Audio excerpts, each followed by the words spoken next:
Good morning.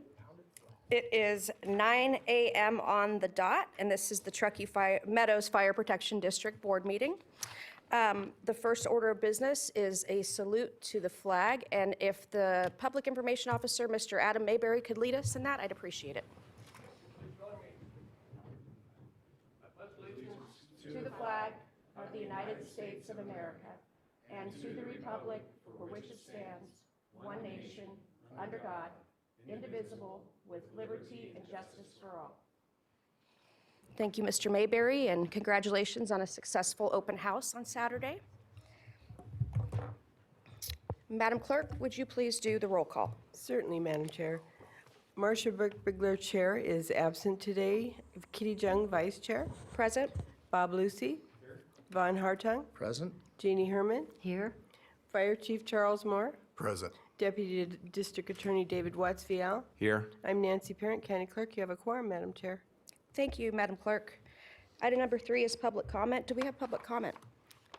I don't see anyone signed in. I don't see anything here either. So does anybody wish to speak under public comment before we close that? All right, we will close public comment and move on to item number 4, which is Commissioners, Fire Chief's announcements. Mr. Fire Chief, do you have any announcements you'd like to make? Yes, Madam Chair, I wanted to mention that the meeting of November 20th is canceled and will be moved to November 13th, and that staff will have a couple of critical issues for the board to consider, and so I'll need to make sure that we have a quorum for that particular day. Okay, wonderful. So Commissioners, if you could check your calendars, we are moving the November 20th meeting to a week before, and we will need a quorum so that we can conduct business. So if you can't make it, just let us know and we'll figure out a way to cover it. Okay, thank you. Any commissioners' announcements or requests for information? Or you have any ideas for future agendas or statements not related? Commissioner Lucy? Hartung? Madam Chair. So I had the pleasure to attend the open house over the weekend. It was brisk.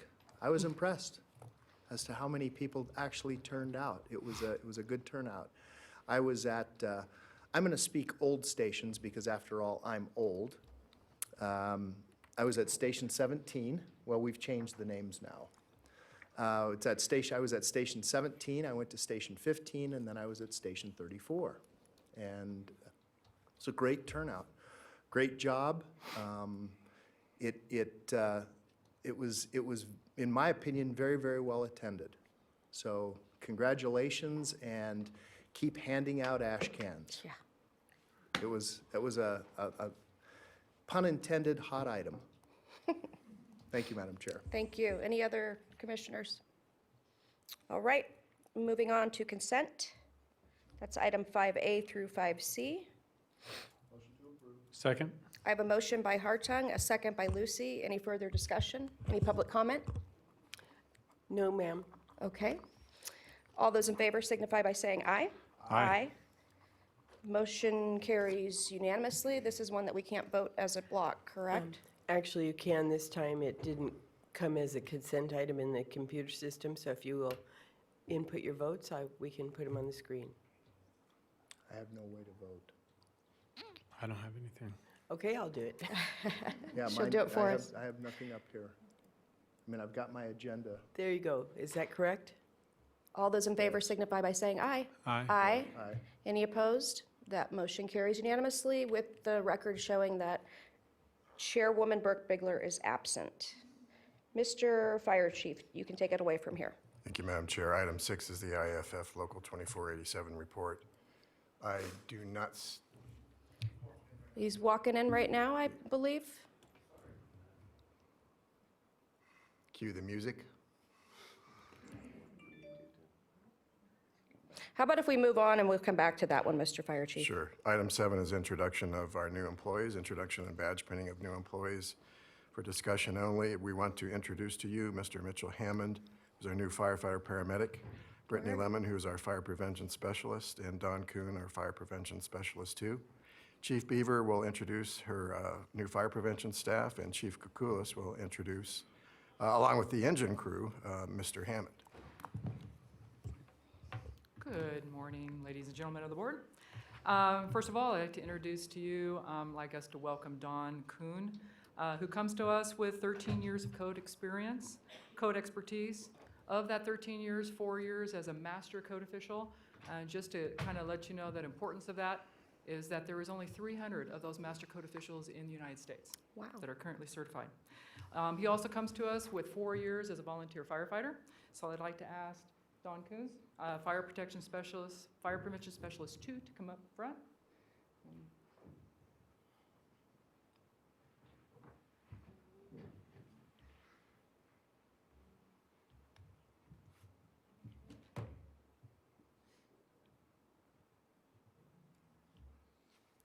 She gave me a badge that's stuck. This is a test, I can see. Here. I need a strong hand. It's pretty. There it goes. See, it's good that we hired. You loosened it. Well, you loosened it. Yeah, there we go. Lisa, push it straight in. Push it straight in. It stays really well that way. It's the way they pin mine.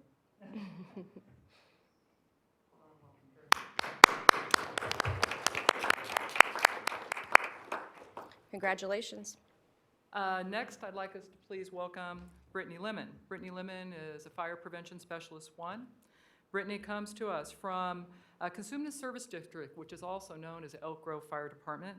She comes with 6 years of experience as a fire inspector and also 6 years of experience of working with the public through Parks and Rec doing special events.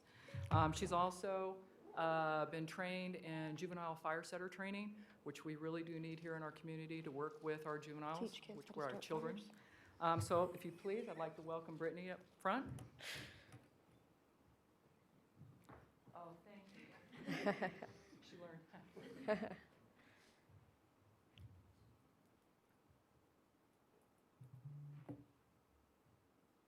Brittany, I want you to notice I didn't ask her to push it straight in. Welcome.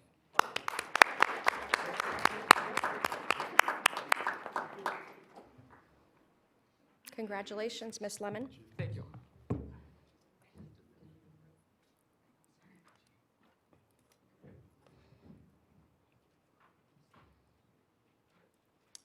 Good morning. For the record, Alex Kukulis, Battalion Chief.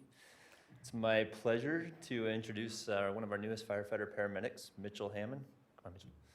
And this is his crew. He's currently assigned down at Station 33, which is the Foothill Station, newest station. Mitchell joins us from a short stint with East Fork Fire Protection District. Prior to that, had 10 years with the U.S. Army, served overseas, has a pretty impressive resume, and he's been a great asset to us. He actually started with us in August, so we've had a few months to work with him now, and we're working on his cooking skills, but everything else is coming along nicely. So. So is this like, how many firefighters does it take to pin a? Yeah, well, unfortunately, This is his his crew. wife and family couldn't be here today, so we're going to make sure we get that pin in there real good this morning. Congratulations, Mitchell. Thank you. Welcome to the team here.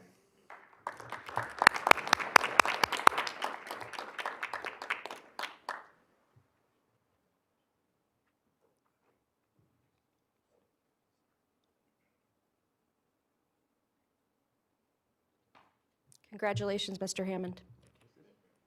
And thank you for your service as well.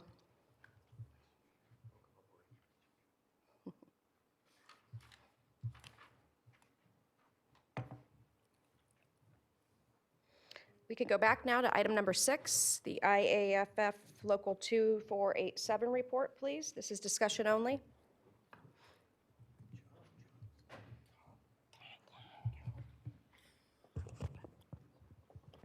Good morning. Sorry for my tardiness. Ian Satterfield, Local 2047 President for the record. Just have one, I guess it'd be a short reminder of our dispatch challenges. I like to bring you stories so that you have an understanding of some of the challenges that we have out there. I did have a call the other day out in District 17. It was a self-inflicted gunshot wound to the arm. But with that being said, you kind of got to wonder, how this person shot themselves in the arm at like, I don't know, 11:30 at night. So if you've ever thought about putting your gun underneath your pillow at night, that's not a good idea. But with that being said, though, we were dispatched out, and typically for this kind of a call, we wait for Washington County Sheriffs to respond in and clear the scene, right? So, but it was being run, the dispatch piece on the medical side was being run through REMSA dispatch, which cleared their ambulance to go in. And so as you can kind of tell, there's a disconnect between our dispatch centers, and a disconnect between not only the Washington County Sheriff's and obviously the EMS piece, but also, you know, us as fire, not getting all the information that they're going in. It was a situation where Washington County Sheriffs were busy, and they were asking for mutual help, but I don't think that really matters in a case where, honestly, our first responders should have the priority for safety, even though the long-term outcome of this was a good situation.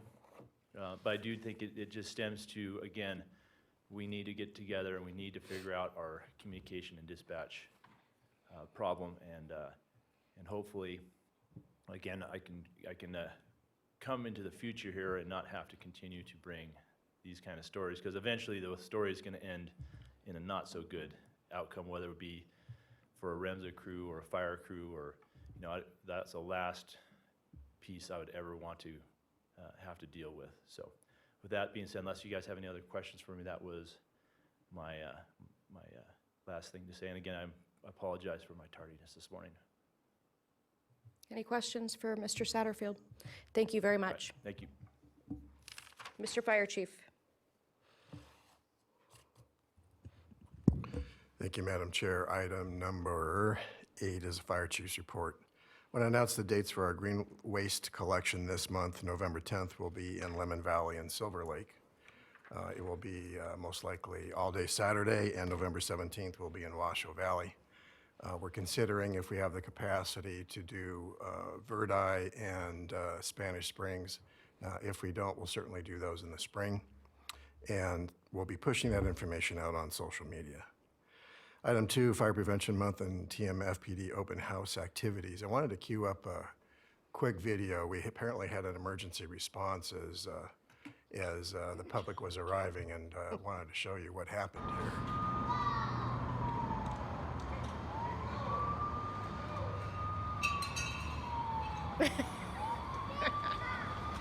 That is adorable. Thank God their response time was good. Great response time. No dispatch issues, nothing.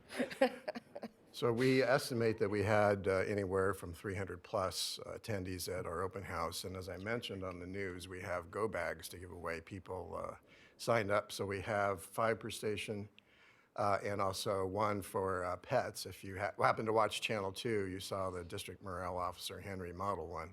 So if I could indulge the board to pick the winners, Madam Chair. Absolutely. So you'll be picking 5 from each of these. And then also pick 1 for the pets. So 6 out of each? 6 out of each. Okay. And maybe the last one you pick is for the pets. Okay. Commissioner Hartung, this is yours. Madam Chair, Thank Sun you. Valley, Whoa. and Commissioner Lucy. Chair's making a noise. Foothill. So if you'd collect those and give them back to me, we will notify the winners. So this is what they're going to win. This Nice. backpack is chock full of emergency supplies, so if you need to leave, doing a great thing just to put in your car and travel with it. There's all kinds of emergency supplies in here. So cheap, are they microphone kit? Thank you, Ms. Parent. There was some that were pinned, that were paper clipped. Are those only the dogs? No, those were awarded in advance by mistake, so we're just going to get an extra 2. So your district Okay, so wins. why are these 4, I guess I don't understand, because these were paper clipped to the outside of the envelope. They were paper clipped. Yeah, ignore those. Those have already been awarded. Those have been awarded. Okay. So you can pick a few more. Hey, no reading. I'm reading. I know half these people. So you just want us to give them back to you, or do you want us to announce them up here? If you'd like to. Let's announce them up here, so I think people like that. Are we ready? Okay, no, he's got way more than I had. So I'll go first, okay? So for the 5 go bags, we have, from the Sun Valley Station, we have Linda Lamar, Ray Winkler, Daryl Metcalf, Crystal Donnelly, and Brenda Cash. And for the dog go bag is Eddie Wilcock. Yeah, your first 5, and then the last is the dog. You're welcome. Yes, go ahead, Commissioner. Microphone. All right. For the Foothill Station, this would be for Station 33. I have Kim Davis, Jeanette Cook, Grant Keegan, June Scarf, and Scott West, and then Sharon Usher for the final. Great, congratulations to those so far. And Commissioner Hartung. Thank you, Madam Chair. So for the 5 bags, I have Marissa Sotelo.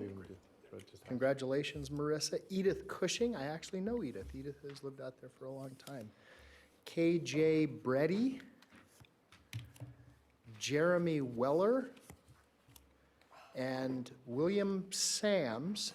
And then for the dog bag, I have Ron Hammer. Congratulations, Spanish Springs residents. Commissioner Herman? This is from Verdi. Okay. Debbie Allen. Esme, I'm thinking that's what it is, Colbert. And Derek Eiler. The initial N, and then Choi, CHOI. And then one that's simply Mary. And might have a problem with that one. Karen Amistoy, it would be the The pet. dog. Okay, great. Congratulations, Verdi, and thank you, Chief, and thank you, Public Information Officer, and all of the firefighters for hosting the open houses and those darling kids that ran off from the Forest Hill Station to fight the fire. That was good. Mr. Fire Chief, do you want to continue with your report? Item 3 is recent wildfire activity. I have a couple of photos I'd like to show you that are remarkable in terms of just demonstrating how defensible space works. If Shelbourne Fire could go up first, please. Shelbourne Fire occurred in Commissioner Lucy's district, threatened a number of homes, and crews did a great job in getting around that Is that the Arrow particular Creek fire. one? Is that the Arrow Creek one? It is. Yeah. So you can see down on the right-hand screen that the defensible space worked. Fire burned right up to the properties and went out. You see the pink and the red areas along the perimeter. Those are slurry drops to keep the fire in check. So we were fortunate to have aircraft there in a quick way. And the next fire is the Pioche Fire, which occurred in Palomino Valley.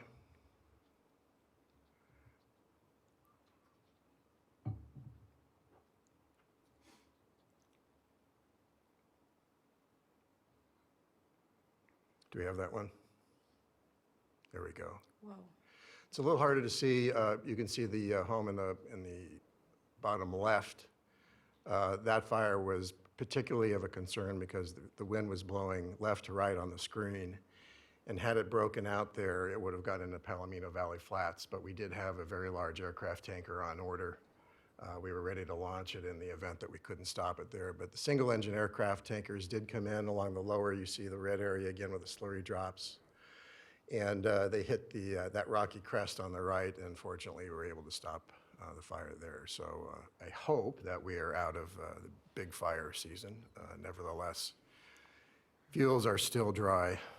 I wanted to mention that the the board had received some public input regarding the Perry fire where volunteers were not engaged, and I've heard that now twice. And I, in fact, witnessed volunteers driving the water tenders and being fully engaged on that fire. As a matter of fact, Chairman Slaughter and Assistant County, not Chairman, I'm sorry, County Manager Slaughter and Assistant County Manager Thomas were in the vehicle with me. And I'm sure they don't remember me saying, but I pointed out that that was one of our volunteers in that water tender. So in the PH fire, we had 3 water tenders that were all staffed by volunteers. So I want to mention that volunteers are playing a very active role in our operation, particularly with respect to water delivery. Status of fire hydrant maintenance and testing. For Commissioner Hartung, the hydrant in Lemon Valley that required the replacement of the street key, it's being replaced right now, as a matter of fact. They're digging. And the other hydrant that was out of service, we simply couldn't find anything wrong with it, so it is now back in service. Commissioner Hartung? Thank you. So Chief, Tumwa is repairing that lateral. They are. Good, good, at no cost to the agency? Because that's as per the MOU when DWR was, when the merger occurred with Tumwa. Yep. Okay, Yes. thank you. So we've completed Washoe Valley, we've completed Franktown and Bowers area, we've completed Hidden Valley, and we've also completed the Foothill area. And we're still working on Sun Valley and Spanish Springs and Arrow Creek. We've made significant progress in the other areas, but we probably won't be finished until the end of the year, but we do expect to be done before we get really hard freeze. Commissioner Hartung? Thank you. So Chief, in Spanish Springs, we have 2 water purveyors, as you know. So we have Tumwa, and then we have, now I believe it's Great Basin. And I'm actually their customer, so it's funny that I don't remember their name, but they were always Sky Ranch Water. They'll always be Sky Ranch Water to me. Station 17 will always be 17 for me. Sorry. I'm getting ahead of myself. How are we dealing with the Great Basin assets? Great Basin is doing all the tests themselves. Okay. And they're doing all the maintenance, and we're not even involved in those hydrants that they are responsible for. How does the district handle the hands-on part of it? You and I have had this conversation in the past whereby firefighters like to go out and identify where a hydrant is so that they know, because sometimes people will plant landscaping around it to hide it because of this unsightly, nasty thing called a fire hydrant, which could potentially save their houses. But they can be somewhat problematic and difficult to find. And so how does the Corps deal with that, Chief, in those areas? So what we physically do to manipulate the hydrant is, when we flush it, we make sure that all the caps are oiled and greased.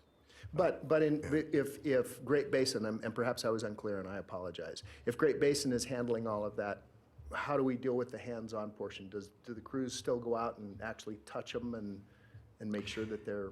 The answer is no, because there's no reason for us to do it twice. Great Basin's taking care of everything. Okay. Okay, yeah, and I can see a need though for making sure that they go out and just identify exactly where they are. And then hopefully they are operable. I think, the water purveyors should make sure that they're operable, but I mean, I get why the Corps wants to touch them. Makes perfect sense to me. Right. Then they know if there's, in fact, one of the firefighters mentioned to me that sometimes people will put a fence right up next to it and they have a difficult time using a wrench on it. And so they'll map those kinds of things where they know that there's going to be an issue in terms of a hydrant. So maybe we can incorporate some of that stuff in our training and just make sure that in those places that they're not actually doing that maintenance, that they're making sure that they do know of any pitfalls that may be there with a particular hydrant. I will mention that we are putting snow flags on all the fire hydrants in the Mount Rose corridor. Last winter, we had a difficult time in locating the hydrants because they were so buried by the amount of snow and then plows. So the flags will extend the hydrant location up to 8 feet, so we'll have a good idea of how to dig those out. And we actually, the fire department is the one that clear the snow from the hydrants. If we have a particularly difficult time, we'll go rent a backhoe, which we've done, to make the job easier, but. If I may, Madam Chair.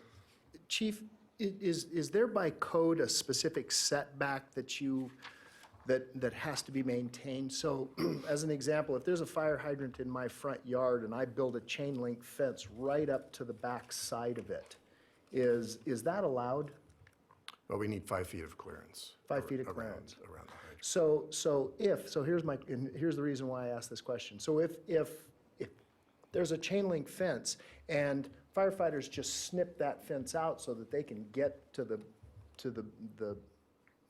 nut on top to open the valve, would we be responsible for that, or is that? I doubt it. because- I would have to because one defer of to the- legal, but nevertheless, we have to get access for an emergency. So Right. if we were to damage that property, I think we would not be responsible because it would be an impediment and apparently would violate the fire. And I actually had a conversation with one of our firefighters who said that they knew of a particular place where a chain link fence was built literally right to the back side of that hydrant, and you could only do sort of half turn at a time. Well, if we know of those, we'll contact the property owner and ask them to relocate. Okay, That's how we would deal with that. okay, thank you. Thank you, Madam Chair. You're very welcome. Any other questions? All right, Mr. Fire Chief? Finally, a change of station numbers in an effort to totally confuse everyone. My staff has determined that it's necessary to, and an improvement in safety and efficiency to change fire station numbers over time. We've already done this operationally. Firefighters and dispatcher are already using these numbers, and I realize that it's going to take a little bit of time for the public and for the press and for the commissioners to understand the new numbers. But there is a reason based in safety and efficiency for us doing this.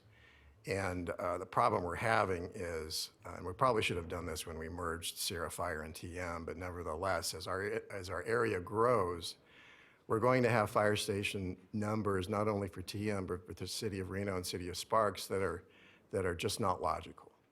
So Reno now is maxed at 12, and we have the next one, which is 13. So when Reno adds another station, it's going to have to go into the 20s. And so we're going to have numbers of stations all over the place. And because engines match their station number, it's more logical to match the engine number to the battalion number.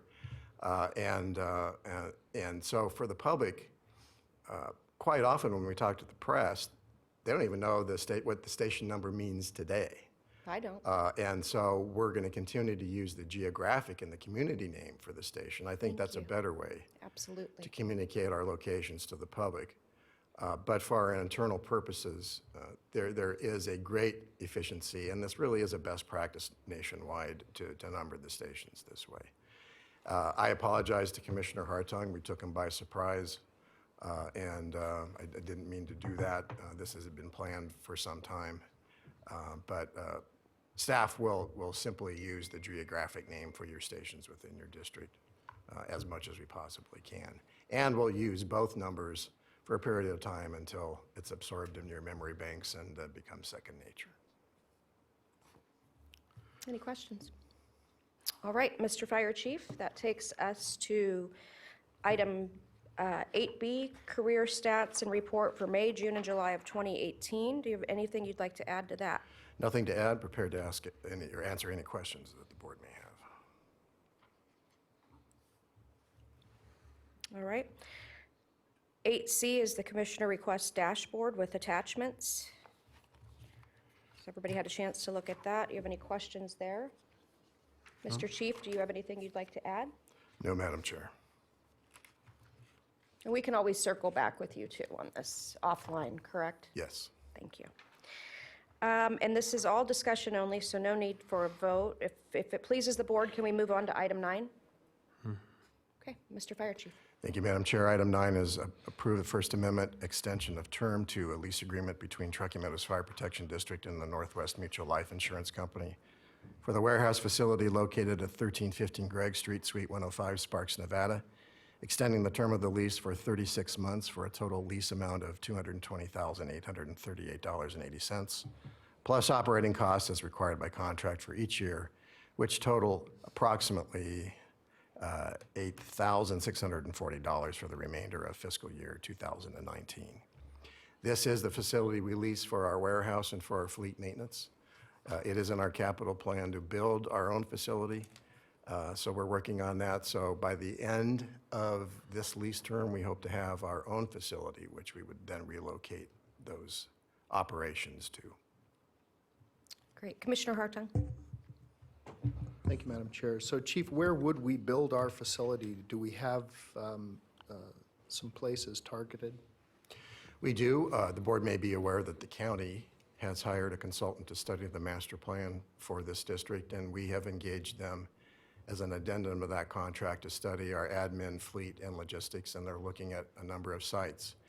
The most logical site seems to be at Longley Lane, and I've not had a chance to discuss this with the county manager, but the county's fleet maintenance already exists there, so we may, I plan on to ask the county manager if we could extend our plant right next to it and add some warehouse in the Longley Lane. It's central to the district, and I think construction there would be fairly easy.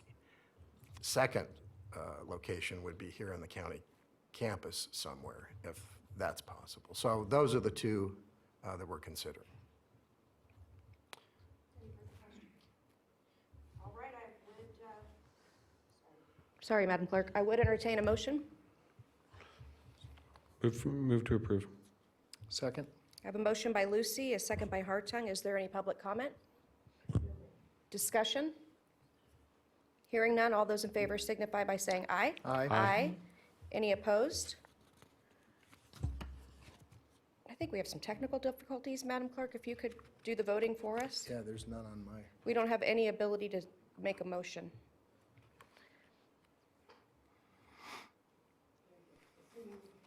Okay, does that look appropriate? Motion carries unanimously with the record showing Commissioner Burke-Bigler is not in attendance. Item number 10, Mr. Fire Chief.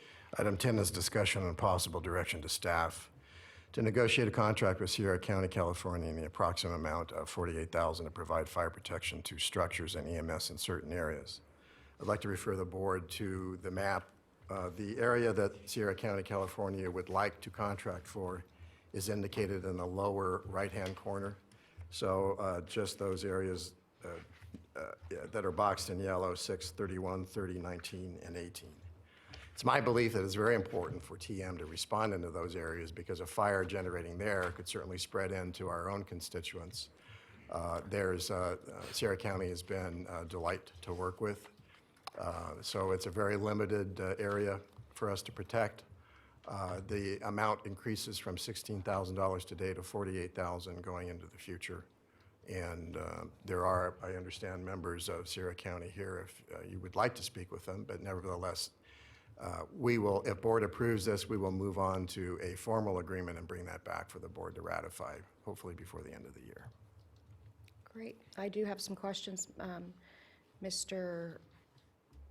Okay, now this is mixed up. Commissioner Hartung, and then we'll go to public comment. Thank you, Madam Chair. Chief, I see the parcels. How many residents does this represent?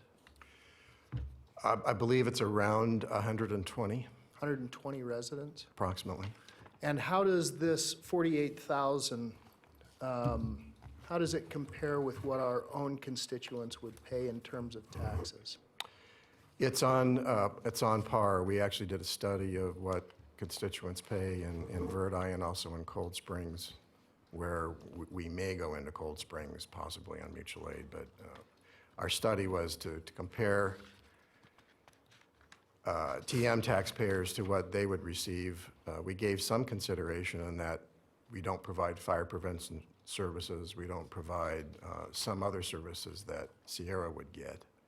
So the services are not the same, but the tax rate is perhaps very slightly less, if not equal to. But it's very, very difficult to say that here's the number because obviously valuations are different and in Sierra County, California, we can't really get to an exact number that's exactly comparable to Nevada. We have to get somewhere close, if that makes sense. And this isn't a pejorative comment about these residents. I get the neighborly thing to do, but while I understand it's hard to do a crossover, what we also have to understand is that we've built up a critical mass across the county, and you know, I guess I just want to make sure that the protection that is being provided and paid for would be commensurate on both sides. If we're charging them, the protection needs to be commensurate, but I also want to make sure that they're not paying less than a constituent in Washoe County would pay for a similar type of residence in a similar type of place. Because this is somewhat remote. It's not that easy to get to. To their credit, they're going to add water resources to the extent that's possible. They'll Okay. add some dry hydrants into some static water sources over there, and we Good. continue to work with them on that because water is, of course, critical in any rural operation. Okay. And do we have the opportunity to revisit this even inside the parameters of the contract? As I understand, the draft is we would revisit it every 3 years. Okay. Mr. Wattsfield, when we draft this, can we have a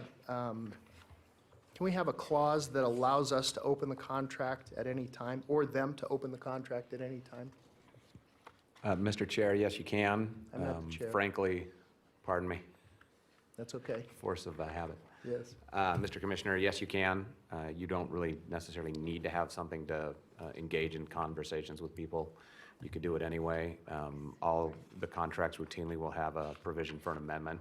But if you want to specifically have something in there to make sure that the parties meet and discuss and confer, then absolutely that can happen. Yeah, that would be my recommendation to the board. And it works on both sides. Absolutely. Yep. Thank you. Just Thank you, remember, Madam they Chair. were only paying 16,000, now we got them up to 48 at this board's direction. But it does need to be monitored. We don't want to subsidize you, and we don't want you to subsidize us. So I do have public comment if commissioners don't have any other questions. All right, first public comment. Do I read this? Yeah, I read it, right? Rick Madalena. And Madam Chair, for the record, Mr. Madalena provided me with a copy of a map, which I'll distribute and place on the record. Great, thank you. Thank you, Madam Chairman and Commissioners. This has been a... State your name for the record, sir. Rick Madalena. I'm one of the fire commissioners for Sierra County Fire Protection District Number 1 in California. I'm here with Bill Coburn, a second commissioner. We've been in party to discussions with Chief Moore and his staff over a couple of years on this topic.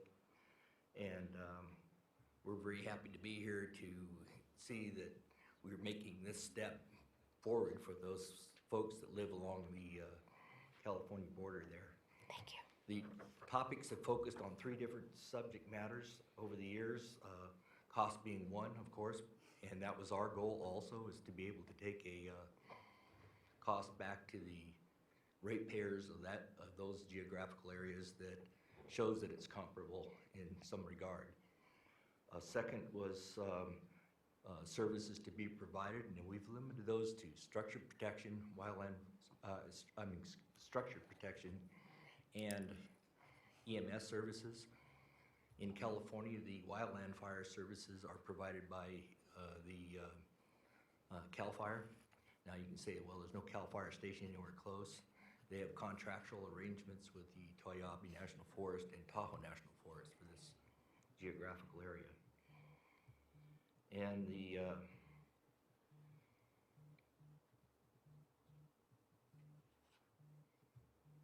let's see, I lost track of where I was saying. The topic of water is important, I know, for Truckee Meadows, and it is for anybody that has to roll an engine into a remote area. there is one cistern. It's a 10,000-gallon cistern right along Dog Valley Road that helps with either fire there or in Nevada, whoever needs it most or first. And each of the residents being built in California is required by California state law to provide their own underground cistern services, which are usually around 5,000 gallons, but are designed to match the size of the structure involved. And there are a number of those throughout the Verdi area, very few in the Long Valley area because there hasn't been any real construction in the Long Valley area in quite some time.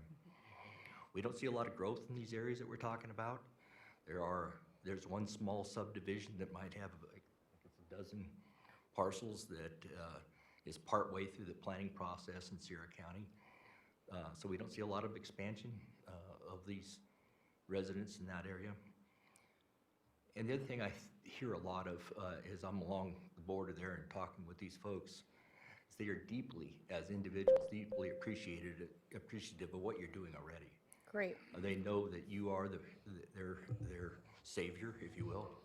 Thank you, They've sir. been the individual. I'm done. Your 3 minutes are up. Oh, But my thank God. you very much. And I'm sure Mr. William Coprin will be coming up to, Explain the map. okay, thank you. Mr. Coprin, please state your name for the record. Yep, my name is William Coprin, and I also am a fire commissioner for Sierra County Fire Protection District Number 1. And I think you may have a copy of this, a hard copy. They said I could put it somewhere here. Yep. And it would, is it show somewhere? Oh, yeah, there it shows. This is the area that we're interested in, that we are interested in contracting with. In the top area, that's Long Valley, and it's adjacent to Cold Springs. There are 18 structures there. Most of that ground is owned by the state of California, California Fish and Wildlife, Department of Fish and Wildlife. The rest of it is in large ranches, so we don't expect probably no growth there. California actually does have a structure on their property that we do provide, in theory, provide fire protection to. One of the reasons we've included it is during a discussion with Chief Moore, and it's nice to see you, Chief, one of his assistants pointed out that with emergency services, they've gone up Highway 395 into California. So we thought if we include Highway 395 here, this will provide some structure for that behavior, which they do as good Samaritans. It also includes on the bottom Interstate 80, and all of the organizations that are involved in Interstate 80 have not sat down and exactly figured out how to handle emergency medical services on Interstate 80. The bottom part is Verdi. The lower 5 sections are in our fire district. The top 2 are not in our fire district. We're in the process of annexing all of this area, but we need to provide fire protection, which we can't do ourselves. That's why we're here to ask you if you can help us. So if you have any questions, there's 130 structures in Verdi. And once again, we've got one very small subdivision expected, and that's about the limit of it. Thank you. Thank you very much, Mr. Coprin. Any other public comment? Thank you, Madam Clerk. Thank you. Bring it back to the board for any further questions, or I would entertain a motion. Madam Chair, question. Commissioner Hartung? Question for Chief. Chief, I wrote down that there's 120 structures. Are there indeed 130? Is that? That was my best guess, Commissioner, so I'm off by 10, 130. yes. I'll take Sierra County's word for it, that there's 130. Okay. Sorry, public comment is closed, sir. Can I ask him a question? You Madam can. Chair? Commissioner Hartung can ask you a Mr. question. Copeland, can you However, come up Mr. and- Copeland. Can you come up and answer a question for me? Yes, I hope so. Good. What were you going to say? I was going to say that we've included detached garages, so that may be why there's a difference in the number. Okay. Thank you. Thank you. Thank you very much. Thank you, Madam Chair. Sure. Any other questions? I will entertain a motion. So moved. I have a motion by Hartung, a second by Lucy. Any further discussion? Hearing none, all those in favor signify by saying aye. Aye. Aye. Any opposed? Looks like, Madam Clerk, that's a 4-0 vote. Yes, please confirm. And please let the record show that Commissioner Burke-Bigler is not in attendance. And I want to thank you very much, gentlemen, for coming up and helping us work this out. And I've very rarely heard in the fight, I've been doing this for 11 years, delightful to work with. So thank you for being delightful to work with our fire chief, our beloved fire chief. So, and we hope to continue this relationship and to help each other out. Thank you. Mr. Fire Chief. Madam Chair, item 11 is presentation, discussion, and possible direction to staff regarding a possible district boundary adjustment to include Gerlach, Nevada, as outlined in the attached map at the request and direction of Commissioner Burke-Bigler. My understanding from the last meeting is the board asked me to bring back some items that the board would need to consider and staff would need to present to you in some sort of an outline. So my intent here today is just to really show you the revenue picture. If the district were to take its boundary north of Township 22 to north of Gerlach there, and it's somewhat arbitrary, but we stopped at where we would see private property. There's not much valuation, and so we would estimate the revenue to generate from that would be about $267,000. So nothing more complicated than that in this presentation.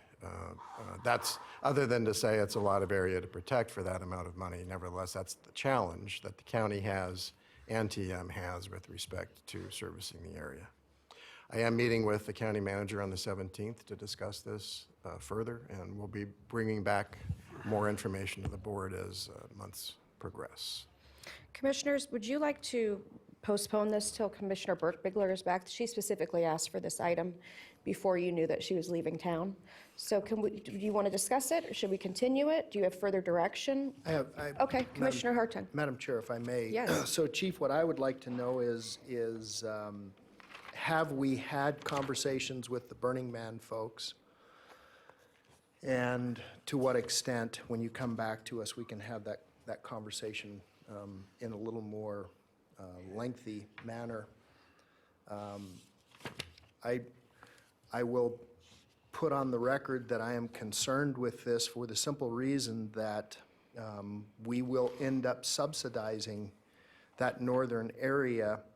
And the question that I would have is, I have areas out in Wadsworth that have the same exact issues and more residents that already do pay fire tax and don't get a commensurate level of service. I mean, they get good service. We have a great contract with Pyramid Lake, but it would, you know, for us to put full-time firefighters out in Gerlach and tell Wadsworth, well, look, you're just not that important. And I'm paraphrasing, of course, but I'm going to be uncomfortable with that.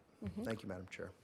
You're very, very welcome, and I think that is sort of what Chief Moore is saying. And I know we had given direction to look out at Red Rock North, the most furthest north, if that would create some parity. But the bottom line is, if we're charging people for this tax, we have to be able to respond, and not just a best effort. It has to be just like they would get anywhere else. And I understand Commissioner Hartung's concern, too, that there is some disparity. And that's not fair to our constituents. I wouldn't want to face them and explain that to them. So if you guys mind, do you want to continue this, Chief Moore? And now you have some further direction. Does anybody else have any other direction? Madam Chair, Yeah. if I may. Commissioner Lucy? Chief, one other thing though is I'd like to, and I'm fine with continuing this, I think we should continue this. one question I would have is that what have we talked in regards to service levels? Are there variations of the service levels that we've talked about for the Gerlach area specifically, and that north of the 22 is how do we go about? Is it a volunteer station? Is it different? What are those variations? And are there flexible variations that we can approach that would be adequate service levels for that area, but at the same time, not so detrimental, and to Commissioner Hartung's point, addressing a lot of these concerns financially? So those are the other questions that I'd like to see, and if with those conversations that you have with the county manager and the staff, what those would look like for the next time we have this discussion. Thank you, Madam Chair. You're welcome. Any other discussion? Okay, we will move on to item 12. Mr. Fire Chief? Madam Chair, if I could. Yes. It is an action item, and I understand that the board's going to continue it, and typically there would be the option for public comment, and then also what you can't tell is whether or not there's someone who may have driven a long distance to have a comment today. so- Absolutely. Sorry, I forgot No about worries. that. Is there anybody here that would like to speak on public comment regarding agenda item number 11 that we are deciding to continue until Commissioner Burke-Bigler returns? All right, seeing none, I will close the public comment and bring it back to the fire chief for item number 12. Do you want a motion to continue? Sure. Makes the record cleaner. Go ahead. So moved. Motion for continuance. I have a motion by Hartung, a second by Lucy to continue item number 11. Any public comment? All those in favor signify by saying aye. Aye. Aye. Any opposed? Looks like, Madam Clerk, that is unanimous. If you could reflect that up in the computer. Look good to everybody? Okay. Item number 12, Mr. Fire Chief. Item 12, Madam Chair, is discussion and direction to staff regarding 2019 Nevada legislative session and other legislative issues proposed by legislators or by other entities permitted by the Nevada State Legislature to submit bill drafts, requests, or such legislative issues as may be deemed by the chair or the board to be of critical significance to Truckee Meadows Fire Protection District. Mr. Mayberry is scanning the BDRs on a regular basis. There are approximately maybe 8 to 10 that would pertain, and they would range from fire service training to workers' comp issues to a whole range of topics, but there is no text to any of the bill drafts yet, and so there's nothing really to report other than that we're monitoring. Okay, great. Does anybody have any questions or ideas? Mr. Fire Chief, I do. Can we monitor and perhaps be more proactive rather than reactive to the annexation issue? And when I mean the annexation issue is this, I've said it before on the public record, it's a arms race between the three entities and how we can be protected if they, being the cities, decide to annex, what are they going to pay us back? Or what are they going to build in response to us losing our revenue? And essentially then the service that people are getting is less than. It's been very well documented. So if we could just keep our eye on that and maybe Senator Ratty would carry that for us, somebody with some from the north here, or even somebody from the south if they're having the same issues, if we could get a legislator to look into that, I think you could solve a lot of life's problems in this state when it comes to fire and annexation and the fighting that we have over that. Commissioner Hartung. Thank you, Madam Chair. And along that same note, if we are talking about this, what I would want to see is I would want to see a time limit on annexation. If they annex a piece of property and it is not developed, it's not planned and not developed within a reasonable period of time, 5 to 7 years perhaps, then it reverts, as opposed to just annexing and it just lives into perpetuity. Very good. Commissioner Lucy. Thank you, Madam Chair. One other discussion that has been brought up is the discussion of creating new fire districts. The City of Reno has been discussing the idea of bringing forward new fire district for the city. I know there's great concern across the state in regards to that. Just something we'd like to make sure that we closely monitor as soon as if there is draft language that's brought forward, what that looks like, and how that, directly impacts how our fire district and what that, what that taxing ability is, because that would be dual taxation, and some of it for there, at least for the Reno residents within all of our districts, but also, discussions across the state about how that would impact. So if we can closely monitor that, that'd be great. Thank you. Any other discussion? And can you give me an update on what that exactly means? Is that that Reno's thinking about fire districts? I've not heard of that, so. Of course. If you could later just give me a quick, and anybody else that needs the CliffsNotes version of commissioners, we probably could use some being brought up to speed with that. Certainly. Okay. Item 13, Mr. Chief, I know you need this, right? We need a labor discussion after, can we do it after our 10 a.m.? You can do it. Yep, I'll defer to the district attorney. Yes, you can. You can go on to item 14, do the commissioners and fire chief announcements, the public comment, and then come back and do a motion to recess, reconvene in the caucus room, and adjourn from there. Okay. So item 14, has anybody come up with any other announcements or requests or agenda items? I do. The board president brought up the dispatch issue and not being cleared by law enforcement when there is firearms or other violence being involved. And that's not just for them. I mean, that's REMSA too. Can we have a bigger discussion about what the best practices are? Should we be putting bulletproof vests in the trucks? I mean, I'm just throwing anything, and you just looked at me like that's the dumbest idea ever, and I'm sure it is. But if you could look at what the best practices are, because I wouldn't go in, frankly, I wouldn't, if I didn't know the scene was clear by the proper law enforcement apparatus. So we need to not only fix the dispatch issue in terms of how do we determine if a structure is clear for the firefighting professionals to go in, but we also need to prepare our firefighters because they said that the sheriff's deputies were busy. So we don't need to discuss this anymore. I think you know where I'm going with that, and whether it's a working group, whatever, and we're not the first community that's ever had to worry about this. So if we could just look further in that to protect our firefighters and REMSA operators. Madam Chair, if I may. Yes.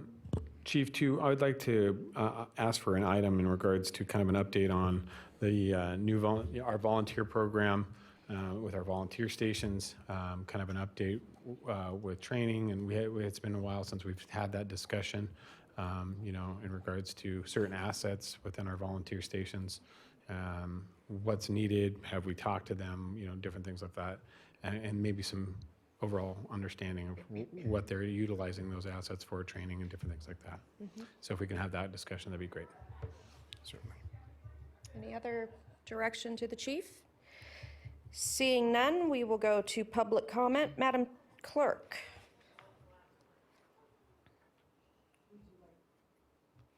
Would you like me to call Oh, I them in? see them. Okay. Thank you. I've never operated this before, so. First up, we have Levi Hooper.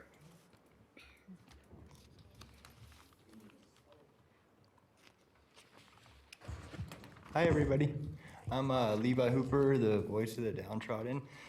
I was just here today to tell y'all a story. Today at the bus stop, the RTC bus stop, I was standing there waiting for the bus to come, and the bus was coming down the street, and there was a guy standing next to me smoking a cigarette. And as the bus pulled up, the guy, dropped his cigarette, whatever, got on the bus, and the driver thought I was smoking. He said, "You can't smoke at the bus stops." And I was like, and I don't smoke, but I said to him, there's no signs posted anywhere that says that. And I looked online, looked in the rules, and it's not anywhere in there in the regulations that says that you can or cannot smoke at a bus stop. So I was wondering if maybe we could post signs at the bus stops about that, about not smoking at them or something. I mean, if you can't smoke at a park or anything like that, why not, right? Yeah, I mean, it was crazy. The bus driver actually stopped the bus in the middle of the road to look through his regulation book to prove me wrong, that you can't, but I was right, which I didn't really want to be right, but, for whatever reason, devil's advocate or whatever. But Yeah, so that's the whole reason I came here today, was just to tell you all that story. Silly, but it's I think it needs to be done, just because nobody wants to have secondhand smoke in their face. You know, I quit smoking after 15 years of smoking. You know, I quit smoking last December, so I got over a year without smoking. You know, so I don't know. I feel better about it. So that's the reason I came here today. I hate to waste a whole minute, but I don't have anything else to really talk about. You know, I'm getting a guitar to play you know, round up to help out the homeless any way I can with music and whatnot. But yeah, that's all I have to say. So thank you, everybody. Thank you, Mr. Hooper, and congratulations on your quitting smoking.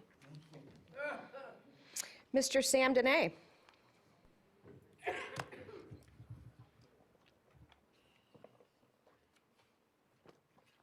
Sam DNA Dene, the heart and soul and the body and mind of Reno government. I'm an Air Force Academy graduate, spent many years flying fighters and bombers defending our nation against enemies inside of the border and outside of the border. And it turns out we have as many enemies inside of the borders and outside of the borders. And people say, Sam, you're kind of redundant on your introduction. Well, guess what? I'm the only person who is the steady force here. I look out in the crowd, I see a few regular faces, but 90% of the crowd out there is new people coming down here for whatever reason. And in this case, they're getting a bunch of awards. The nominations and things. I am very, very happy with that. Whoever it was over there, I give them my kudos for following my directives and voting down that crazy water pipe. For the folks who are new here and don't know what's going on, the people over in Story County voted to receive, and they agreed with it, to receive $25 million worth of our water to be sent over there to Story County for the billionaires. And on top of that, another $100 million that we have to pay for to build a pipe to send it over there. Does that sound crazy? Does that make anybody mad? Anyway, somebody over there in Story County, thanks to my directive, voted it down. And it had to be unanimous, so at least it's postponed. So I hope it stays that way. You know, there's a big brouhaha going over there in Reno, and I guess around the whole community, about the voting system. And I've proven over and over again that the Northern Nevada voting system is rigged, and you can come and talk to me about it. Anyway, look on the YouTube, I've got proof of it upside down and left and right. And they got this thing over there. So the mayor over there, the current mayor, won the primary at 65%. And now her opponent wants to have a debate. Now, if I won 65% of the vote, why would I want to? I must be doing a good job. What would I debate about? And nobody watches those things anyway. So forget about that one. Last but not least, you know, you look at these two agendas. The fire department agenda has it right. Public comment right at the beginning so the citizens can come here and come to the public. And the regular agenda, you come into there and they've got, it looks like, and I see all the people out there who are part of this fall de role, I call it, giving out awards and announcing people, where the public who wants to come down there on their own dime to come up here and talk and either say nice things or mean things to these people. They're moved way back, and you come here, if you want to come to public comment, you don't know when you get to talk. All the falderall is in front. That is wrong. It is evil, it is treacherous, it is anti-citizen, it's against the spirit of the open meeting law. It's the spirit, they just don't like you guys. They don't like you, they do not like you. They don't want you to come up here, they make it hard to come up here. Thank you very much, Mr. Dene. Appreciate it. You do appreciate Next it? up is Ms. Well, do Catherine something about it. Stediger. Catherine Stediger.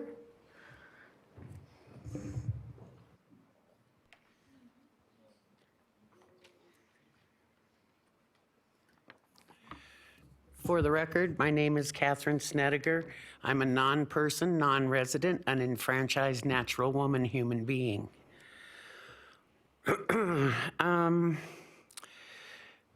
What I said before on the record, that our volunteers were not allowed to leave the truck, was absolutely true.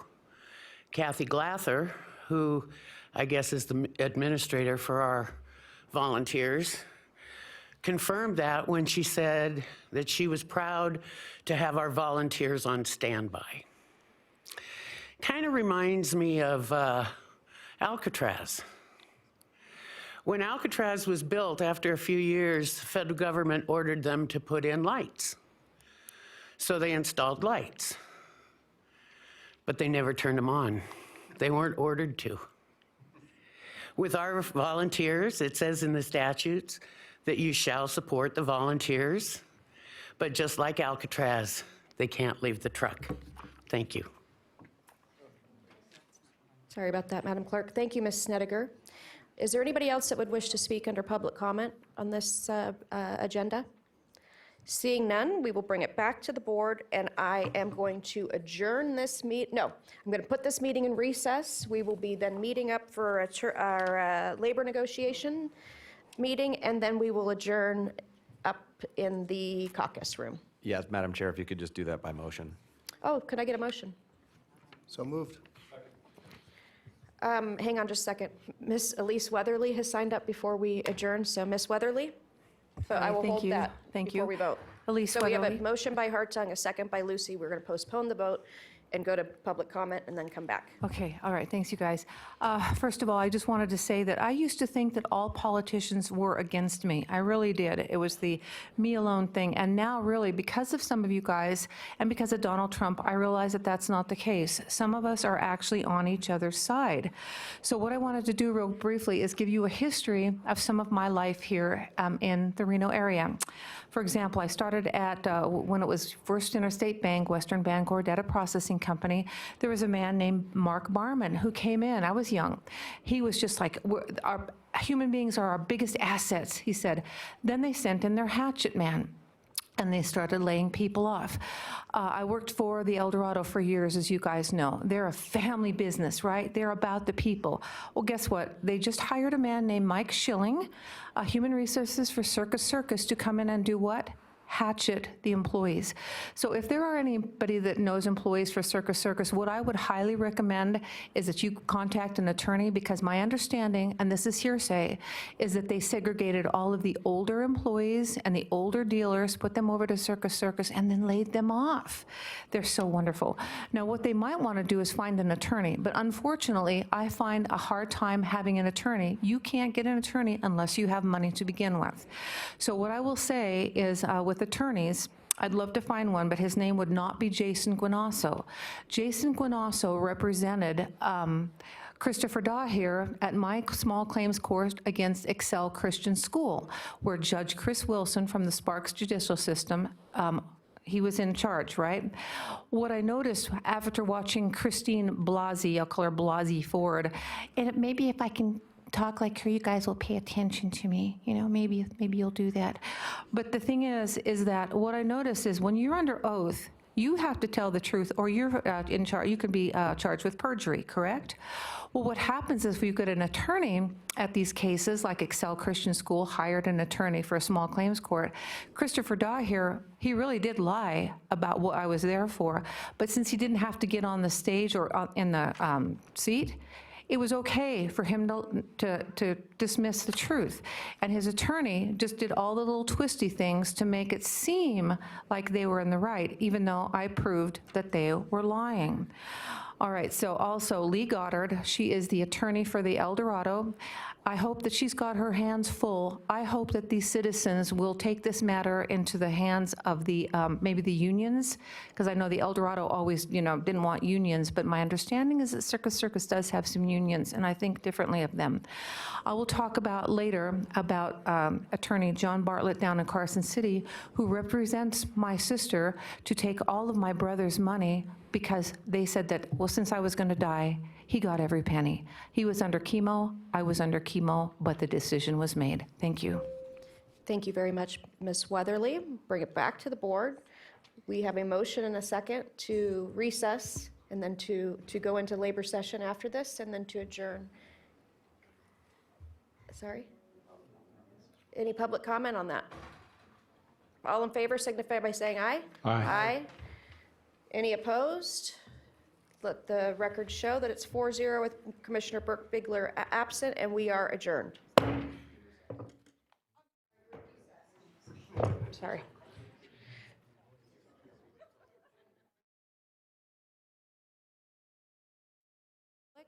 We will be back in session at 10:20. Thank you.